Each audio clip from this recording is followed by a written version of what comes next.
Senators Ahmed Lawan and Ovie Omo-Agege were elected as Senate and Deputy Senate President, while Mr. Femi Bajabiamila was elected as Speaker, and Idris Wase emerged Deputy Speaker unopposed. So help me God. One of the early concerns raised by keen observers of Parliament was the likelihood of a Ninth Assembly not asserting its independence and acting as a rubber stamp to the executive.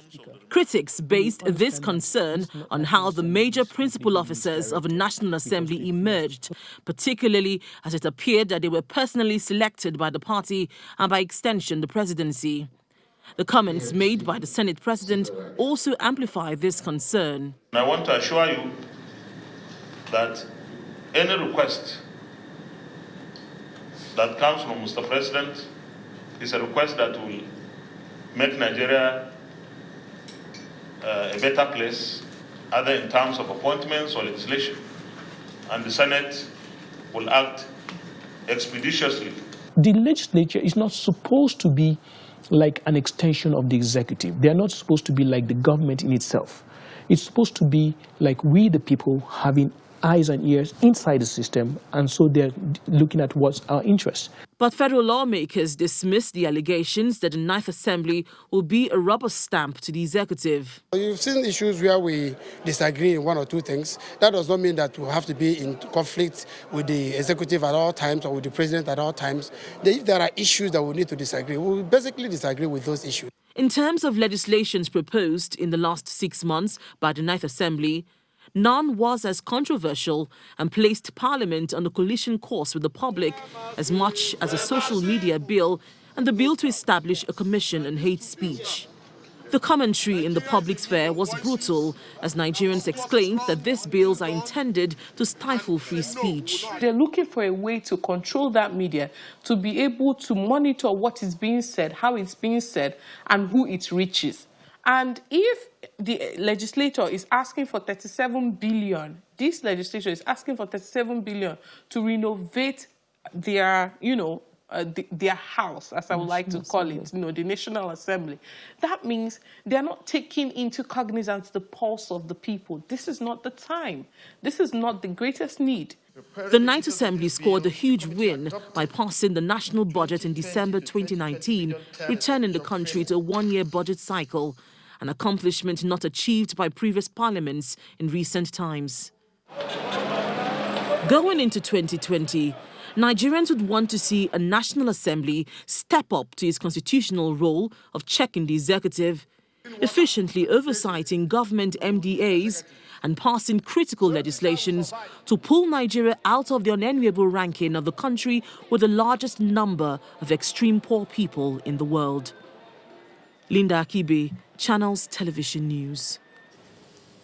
We're now being joined on the News at 10 by Mr. Oke Epia, the Executive Director of Order Paper Nigeria, an online publication on the National Assembly, to take a look at the activities of the Nation's Assembly in 2019. Many thanks indeed for joining us on the News at 10. There's been a change of guard at the National Assembly this year. It's not a secret, therefore, that there was no love lost between the 8th National Assembly and the Executive. It's been 6 months down the line now. How would you describe the relationship so far between the two arms of government?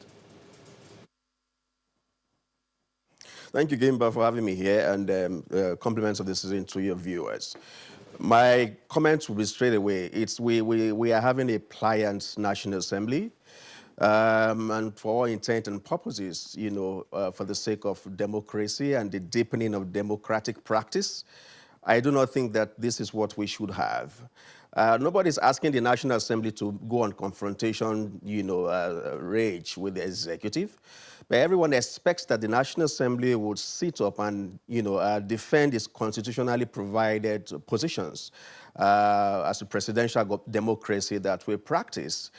We expect to see a National Assembly that will stand up for the interest of the people, that will provide for, enabling laws and, oversight performance roles that would strengthen democratic, practice, especially with respect to, the freedom of expression, and the right to hold opinions, which appear to be having a great serious pushback, from some quarters. We expect the National Assembly not to be part of a move by the bees that, the report earlier referred to, the social media bees, the hate speech bees. These bees are not, they are not consistent with the tenets of promoting democratic practice in this country.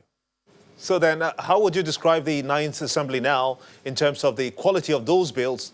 You're talking about those ones that have been passed and those ones that have been debated on.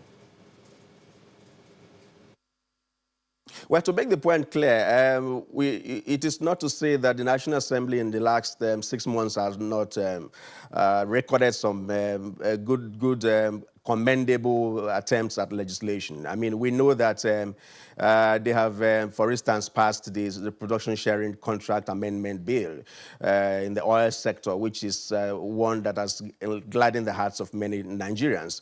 They have also passed in the House of Reps, a bill against the estimated billing in the electricity sector. We have the recommitter of the sexual harassment bill in the Senate, in response, swift response, I must say, to the sex for grades scandal that occurred earlier in the year. Yeah, so there's been a couple of flashes of good intentions from the National Assembly. But the point must be made is that they say it takes a little fox to spoil the entire lot, and that's what's going on. We need to be careful. We do not want to entertain and be seen to be entertaining or providing support for attempts that are aimed at constricting the civic space. And that is where we, I join my voice this evening to ask that the National Assembly reconsiders its move to get along with those bills. Those two bills are not consistent, I repeat, with democratic practice, especially within the context of our environments in the country at the moment. I think that's a very good place to let it rest. I must thank you very much indeed, Mr. Oke Appiah, the Executive Director of Order Paper Nigeria, an online publication on the National Assembly. Many thanks indeed for talking to us here on the News at 10.